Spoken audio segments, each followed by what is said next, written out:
Welcome back students. T and O D का जो आज का अपना लेक्चर है वो यूनिट नंबर 3 का सेकंड लास्ट लेक्चर है, दैट इज़ 28 लेक्चर नंबर। और टॉपिक है अपना company strategies for providing development. अब हम यहाँ पढ़ रहे हैं कि पिछले वाले लेक्चर में अपन ने पढ़ा कि एम्प्लॉयमेंट डेवलपमेंट के लिए हम क्या प्रोसेस बना सकते हैं। अब हम बात कर रहे हैं क्या ऑर्गेनाइजेशन की स्ट्रेटजीज होती हैं ताकि हम अपने एम्प्लॉयज़ को डेवलप करें। तो स्ट्रेटेजिक एम्प्लॉय डेवलपमेंट जो होती है वो हर एक एम्प्लॉयर क्या देता है, चांस देता है अपने स्टाफ को, ताकि वो क्या है जो भी उसको डिफ़िकल्टीज आ रही हैं रिगार्डिंग अवर कैरियर और अपनी अपनी ग्रोथ के लिए, तो उन सभी हर्डल्स को क्या करें, वो ओवरकम करता हुआ अपने कैरियर की तरफ बढ़े। तो ये जो पार्ट है ये कंपनी और ऑर्गेनाइजेशन की स्ट्रेटेजी और पॉलिसीज़ के साथ जुड़ता है, क्योंकि हर ऑर्गेनाइजेशन चाहती है कि उसके एम्प्लॉयज़ जो हैं वो आगे बढ़े, उनका ग्रोथ हो, प्रोफेशनल ग्रोथ हो, पर्सनल ग्रोथ हो और उनका डेवलपमेंट भी होता चले।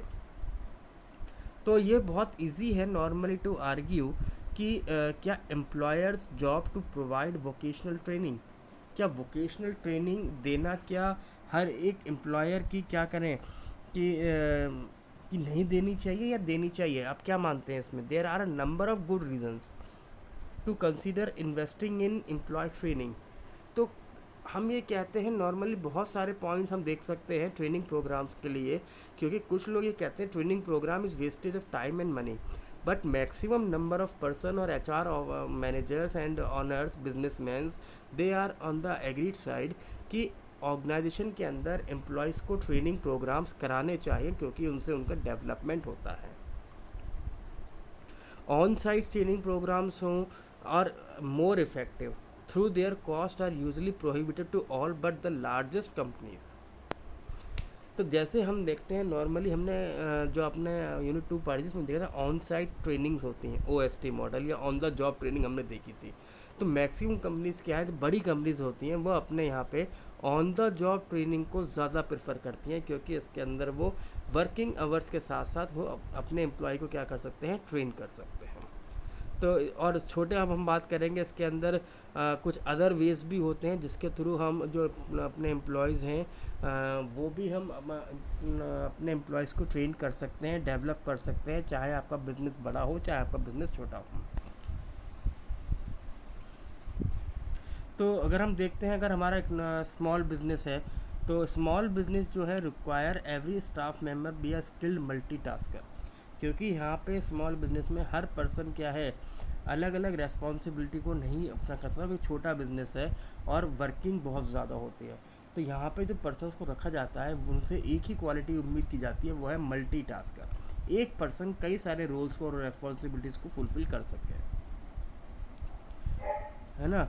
और यदि मान लीजिए किसी दिन आपका कोई पर्सन एम्प्लॉय नहीं आया, तो दूसरा पर्सन उसके बिहाफ पे क्या कर सके, काम कर सके। तो जो आपका कलीग है, आपका कोवर्कर है, वो क्या है, कई बार एक साथ दो रेस्पॉन्सिबिलिटीज़ को भी क्या स्मॉल बिजनेस में फुलफ़िल करता है या रोल प्ले करता है। ठीक है। तो स्ट्रेटेजिक एम्प्लॉय डेवलपमेंट के अंदर क्या आता है कि जो हमारी वर्कफोर्स है उनको क्रिटिकली एनी टाइम किस स्किल्स की रिक्वायरमेंट पड़ जाए वो हमें आइडेंटिफाई ज़रूर होना चाहिए। और अगर हमें पता है कि इस वर्कर के अंदर ये स्किल्स कैपेबिलिटीज़ है, बट उसको थोड़ा सा मॉडिफाई करने की रिक्वायरमेंट है, अपग्रेड करने की रिक्वायरमेंट है, तो यहाँ पे हमारे लिए ट्रेनिंग प्रोग्राम्स बहुत ज़्यादा हेल्पफुल रहते हैं। तो सब हम क्या देख रहे हैं इसके अंदर कि हम इसके अंदर दूसरा देख रहे हैं पॉइंट कि introducing the strategy to employ development. तो अब हम देख रहे हैं किस तरीके से हम अपनी ऑर्गेनाइजेशन में ये स्ट्रेटेजीज़ को हैं इम्प्लीमेंट कर सकते हैं।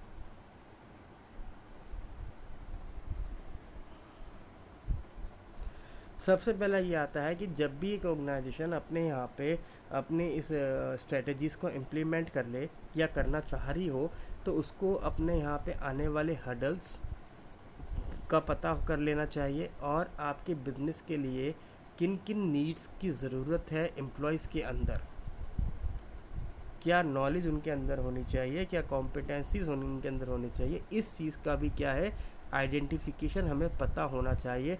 अगर हम अपनी स्ट्रेटजीज़ बनाएंगे तो हम ज़्यादा अपने एम्प्लॉयज़ को क्या कर पाएंगे, डेवलप कर पाएंगे।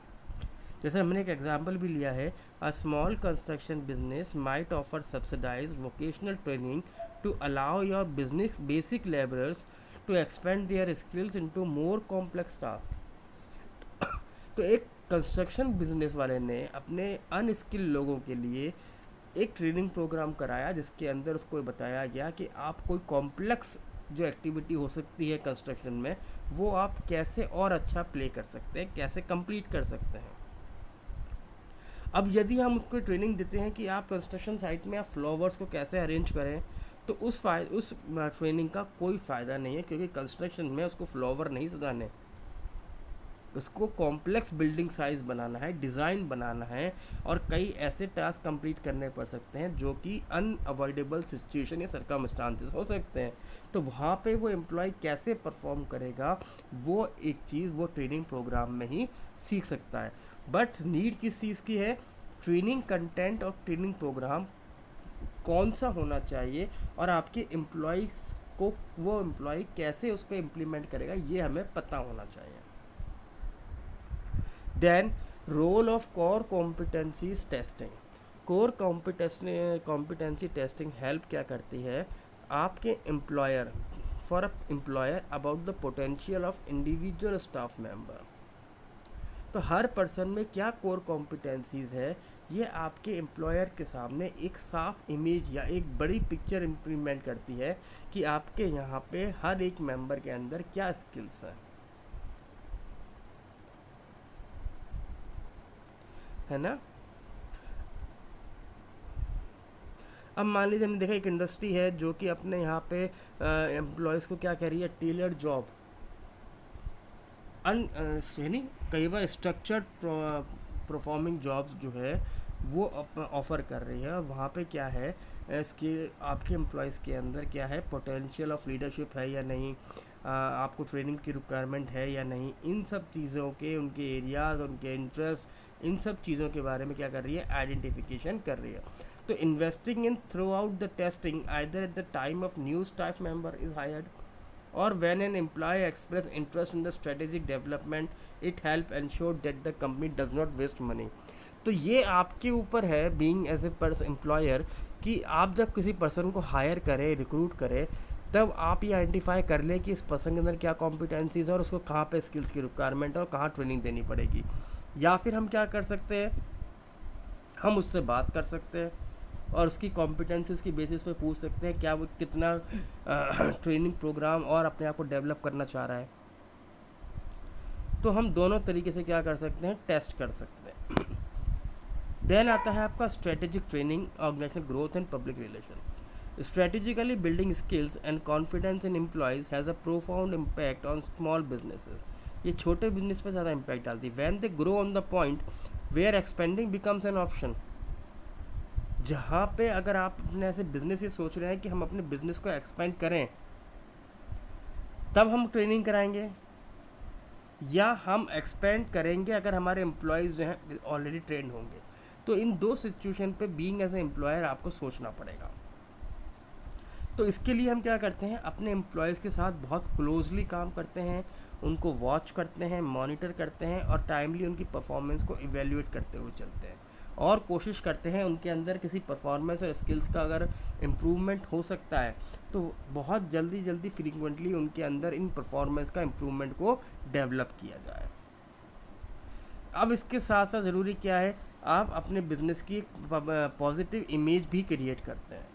एम्प्लॉयर्स क्या होते हैं, जो एम्प्लॉयर होते हैं, जब अपने एम्प्लॉयज़ की ट्रेनिंग कराते हैं तो यहाँ पे वो अपनी पब्लिक इमेज भी क्या कर रहे होते हैं, अच्छी कर रहे होते हैं इन द मार्केट। क्यों?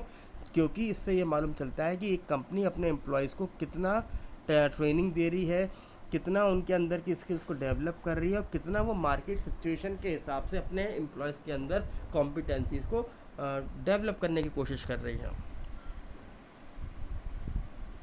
अब देखिए, कुछ लोग कहते हैं कि जो ऑयल कंपनीज़ होती हैं उसमें काम करना बहुत डर्टी काम है क्योंकि बहुत पॉल्यूशन होता है। पर यदि ये कंपनीज़ अपने एम्प्लॉयज़ के लिए बहुत ज़्यादा अच्छा काम करती है, उनकी क्वालिटी ऑफ लाइफ को सुधारती है और उनको अच्छा पोटेंशियल देती है, उस कम्युनिटी के लिए बहुत अच्छा काम करती है, तो क्या ऑयल कंपनी कि इस काम को ख़राब माना जाएगा? नहीं माना जाएगा। तो कई बार कंपनीज जो हैं स्ट्रेटेजिकली भी क्या करती हैं, अपने एम्प्लॉयज़ को ट्रेनिंग प्रोग्राम कंडक्ट कराती हैं। अब ज़रूरी क्या है, की टैक्टिक्स फॉर डेवलपिंग एम्प्लॉयज़। तो पहला आता है आपका creative individual development plan. The first step in developing employees क्या है, एक हमें डेवलपमेंट प्लान क्रिएट करना है। ये ज़रूरी है to sit down with the employees. आप अपने एम्प्लॉय से बैठिए, उनके साथ डिस्कस करिए, उनके इंटरेस्ट का पता करिए, उनके गोल्स के बारे में पता करिए। दूसरा आता है आपका प्रोवाइड द परफॉर्मेंस मैट्रिक्सेस। हर एक पर्सन को उसकी क्वालिटी, उसके इंटरेस्ट और उसके पोटेंशियल के हिसाब से हमें क्या करना है कि उसको कहाँ पे रिक्वायरमेंट है, किस चीज़ की, ट्रेनिंग की। सो हम उसको उसका परफॉर्मेंस मैट्रिक्स बना सकते हैं, उसको देख सकते हैं, उसके लिए स्ट्रेटेजी डिज़ाइन कर सकते हैं और एम्प्लॉय को ये बता सकते हैं कि यदि आपने कोई चीज़ अकम्प्लिश करी तो आपको क्या बेनिफिट मिलने वाला है, और यदि आपने अकम्प्लिश नहीं करी तो कैसे आप उसको अचीव कर सकते हैं। Then provide opportunities. आजकल की जो ऑर्गेनाइजेशन होती हैं वो अपने एम्प्लॉयज़ को ये बिलीव करके चलती है कि जितना ज़्यादा उनको अपॉर्चुनिटीज़ मिलेगी उतना ज़्यादा डिपार्टमेंट क्या होगा, अपने टारगेट्स को अचीव करेगा। तो ऑर्गेनाइजेशन एम्प्लॉयज़ को क्या है, एक बड़ी पिक्चर, ब्रॉड पिक्चर के रूप में लेके चलते हैं और ये चाहते हैं कि एम्प्लॉयज़ क्या करें, उनको टाइमली क्या है, अच्छी अपॉर्चुनिटीज़ मिलते रहती हैं ऑर्गेनाइजेशन में ग्रोथ की, और तो वो अपने जॉब को ज़्यादा अच्छा परफॉर्म करते हैं। Then feedback. फीडबैक का मतलब यहाँ हम ये नहीं कह रहे कि हम उनको क्रिटिसाइज़ करें या उनको हम एलिगेशन लगाएं या उनके साथ हम डिसअप्रूवल कराएं। हमें यहाँ पे कंस्ट्रक्टिव काम करना है। फीडबैक का मतलब यहाँ पे हो रहा है जहाँ पे हमें उनको इम्प्रूवमेंट लग रहा है, जहाँ पे हमें लग रहा है कि उनका डेवलपमेंट हो सकता है, तो वहाँ हमें उनको वो चीज़ देनी है। Then remove barriers.